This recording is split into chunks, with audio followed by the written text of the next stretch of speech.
the Nets can still win a championship without Kyrie Irving. Will the road be more difficult? Yes, 1,000%. But let's not act like we didn't see Kevin Durant be a size 19 shoe away from beating Milwaukee last year. Who won the chip. Okay? So, and James Harden was playing on one damn leg. Nah, that wasn't James Harden. Stop. So James Harden at his best with Kevin Durant, with the depth that they've got. Getting DeAndre Bembry is a big pickup. But Jay, Getting guys like Patty Mills, a big pickup. You wouldn't probably talk about that. Patty Mills is a huge pickup in the offseason, yeah. I mean, think about it. They have Nick Claxton. You have Paul Millsap that you added too, even though he's towards the latter part of his career. They have the depth. It's just a matter of them actually making it hit on all cylinders. I want to ask you one thing, though. Kyrie with KD is who built that 2-game lead in that series, right? Then KD really didn't have Harden, and he won one more game essentially by himself. But the fact that it got to a Game 7, I was like, he didn't have Kyrie or Harden. No, he got 2 of those wins with Kyrie. And you're saying KD and Harden, and I agree, could win a championship together with everything else they have. But, Key, would you make them the favorites, even out of the East, without I would. Kyrie? Jay, you would make them the favorites to come out of the East without Kyrie? Favorite, yes. Ooh, I think maybe you're right. What about you, Key? I think so. It'll be close, but I think so. I'm with you, Jay. You got the basketball experience, having played in the NBA. You know what it takes to do these sort of things. And when you look at what other teams are stacked up, okay, so let's start in Boston. Are they better than Boston? To me, they are. Yes. Right? Are they better than Miami? Yes, they are. Yes. Are they better than Philadelphia without a Ben Simmons? Yes, they are. And maybe even with a Ben Simmons, I'm assuming, because his head won't be right. You can't decide that you want in, want out, want back in. So that whole thing is screwy-looey in there. Atlanta can be interesting because they've grown from a year ago. They've gotten better. They've gone through some stuff. And when you look at it, Nate McMillan is there full time now, right, Jay? So they may be able to give them a little bit of run for their money. Who am I missing, Jay?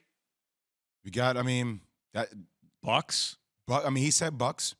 He said the Bucks. Maybe Bulls. I defer to you. I defer to you on this, Jay, on this situation, because you can help me understand the landscape of the Eastern Conference as a whole. We always talk about one or two teams, right? We're always talking about Philadelphia, maybe Boston, but now this thing is all, they got new head coach, things is all a little bit different there. And then there's obviously Philadelphia. So I like Atlanta. I mean, I didn't forget about the Knicks, but I don't think the Knicks are true contenders. You got a key. You got Philadelphia, Milwaukee, you have Chicago, you have Atlanta who are going to be there. Miami's going to be there. But I still think with the talent of having Kevin Durant and James Harden, they are the favorite in the East. The question becomes when you start comparing them, Key, to the team that you saw last night, what kind of continuity can be built with Russell Westbrook, LeBron James, and AD? Obviously, AD is a special talent. Everybody needs to stay healthy. The question you always have about Russell Westbrook is when it comes down to the playoffs, when that court starts to shrink and they take away those driving opportunities, will he be able to knock down shots? Because him and LeBron James operate the same kind of space.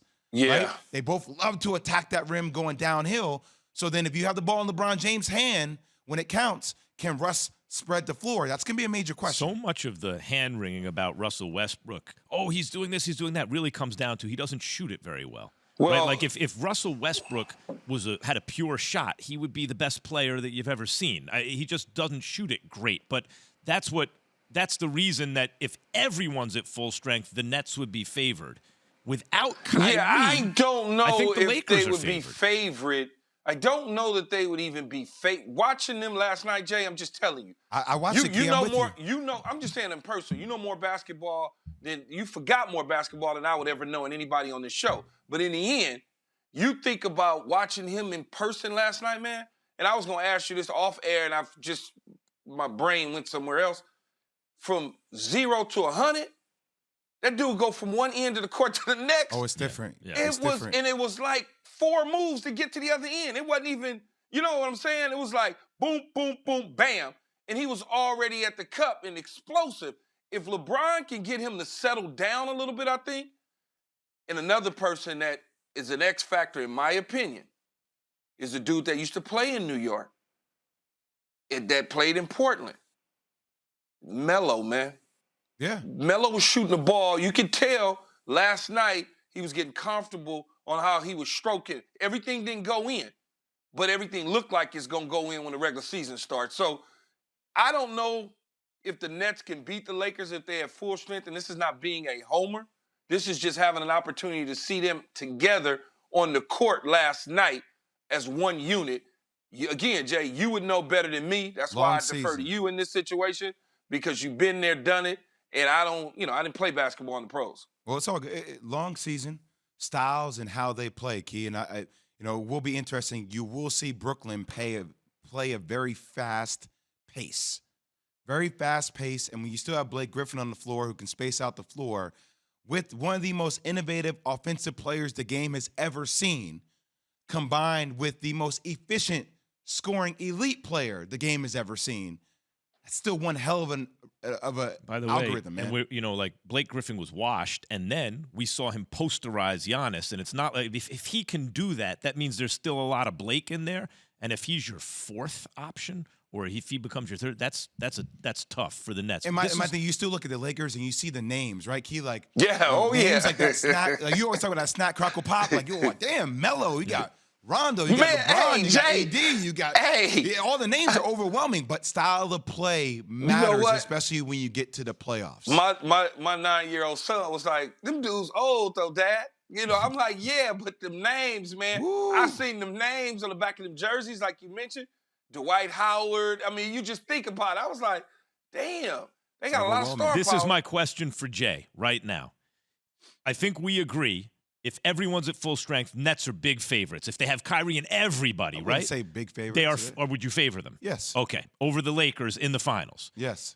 If they don't have Kyrie, who is the favorite to win the finals in your opinion, Jay? I would still say the slight favorite are the Brooklyn Nets. Over the Lakers, and the Nets don't have Kyrie? Because of the age and because of the style of the play in which the Lakers will play.